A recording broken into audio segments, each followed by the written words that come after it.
خلوص دل سے دعا۔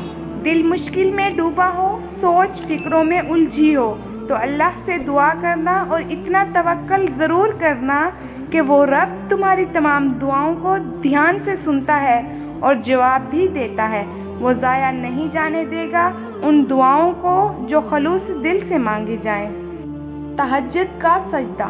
یوں یہ تو نہیں پا لیا تہجد کا سجدہ تم نے، کچھ تو ایسا ہے ناممکن جو تمہارے لیے ممکن ہونے والا ہے۔ تہجد کی دعا۔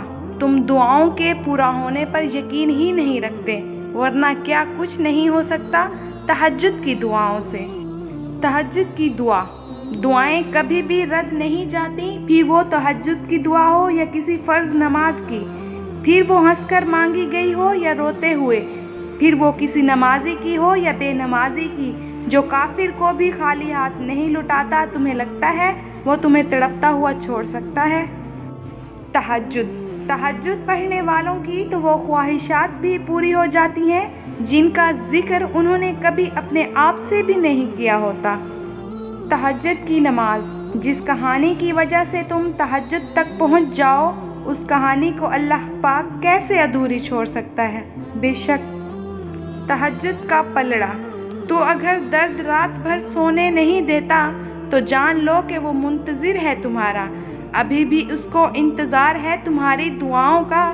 مانگ لو، ابھی بھی کچھ نہیں بگڑا، ابھی بھی وہ سب ہو سکتا ہے جو تم چاہتے ہو، ابھی بھی وہ سب مل سکتا ہے جو تم مانگتے ہو، ابھی بھی قبولیت کی ایک گھڑی باقی ہے، ابھی بھی تہجد کا پلڑا مقدر پہ بھاری ہے۔ اللہ سے تہجد میں نہ مانگا تو جو دعائیں تمہیں اتنی پیاری ہوتی ہیں، انہیں مانگنے کا انداز بھی بہت پیارا ہونا چاہیے، اتنا پیارا کہ اللہ پہلی بار میں ان پر کن کہہ دے۔